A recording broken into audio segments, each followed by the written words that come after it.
नमस्कार। आज हम बात करेंगे एक ऐसे टॉपिक पे जिसको बहुत सारे लोगों ने अपने तरीके से डिस्क्राइब किया है।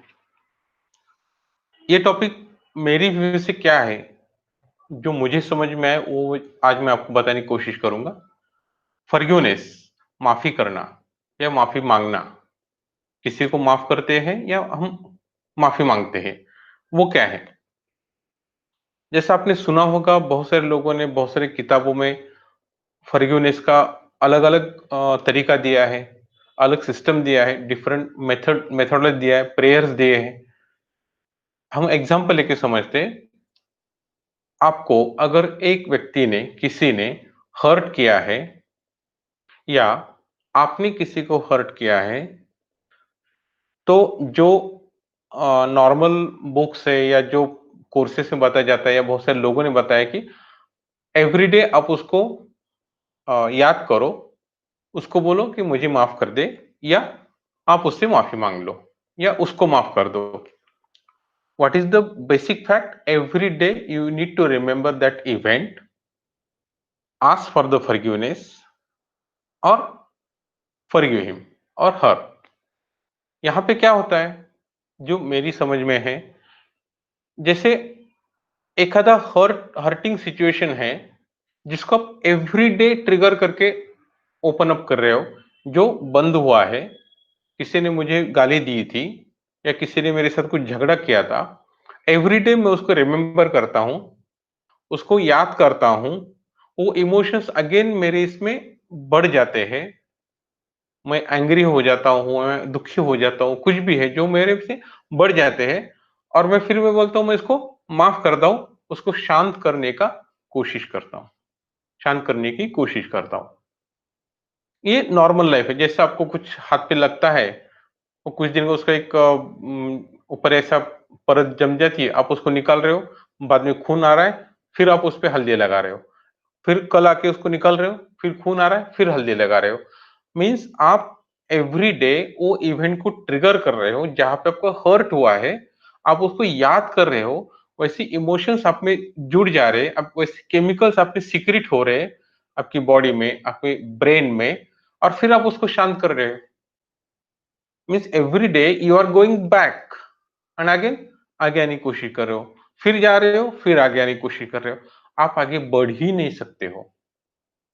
इससे अच्छा है, कुछ भी सिचुएशन हो जाए, उसको आप एक ही बार माफ कर दो, या उससे आप एक ही बार माफी मांग लो, बस। फिर आपकी लाइफ में कभी भी वो इवेंट पे आपने दुखी नहीं होना है, किसी से माफी नहीं मांगनी है, या किसी को माफ भी नहीं करना है। एक ही बार करना है, जो भी करना है, वन टाइम इन लाइफ। और आपकी साधना से ऐसी सिचुएशन आनी चाहिए, जैसे ये व्यक्ति ने मुझे कुछ तकलीफ दी है, मैं इसको देख रहा हूं, जैसे ही मैं उससे मुंह मोड़ लेता हूं, उससे पीठ आती है, मैं सब भूल जाऊंगा, उसको माफ कर दिया। जब आपकी ये सिचुएशन आ जाएगी, तो आपको कोई भी आपको हर्ट नहीं करेगा, या आप किसी को हर्ट नहीं करोगे। बिकॉज आप में और मुझ में, या आप में और दूसरे में, एक ही तत्व, एक ही एनर्जी फ्लो हो रही है। ओनली जो शरीर है वो डिफरेंट है। जैसे मैंने कपड़े डिफरेंट पहने, अपने डिफरेंट, वैसे ही वो एनर्जी ने, जो स्पिरिचुअल एनर्जी है, आप कुछ भी बोलो उसको, आपकी लैंग्वेज जो भी आप बोलते हो, डिवाइन एनर्जी बोलो, या कोई गॉड बोलो, या गॉड की एनर्जी बोलो, उसने खाली कपड़े डिफरेंट पहने हैं। बाकी सब तत्व एक ही, एलिमेंट एक ही है, वो एक एनर्जी है, कुछ दूसरा नहीं है। जब ये समझ में जाओगे कि आप और मैं एक ही हूं, तो आप हर्ट ही नहीं करोगे, और आप हर्ट भी नहीं होगे।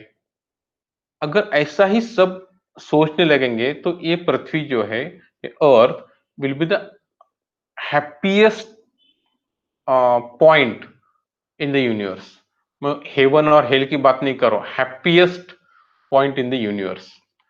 बिकॉज यूनिवर्स में बहुत सारी गैलेक्सीज है, उसमें एक छोटा सा पार्ट, एकदम छोटा सा पार्ट आपकी पृथ्वी है।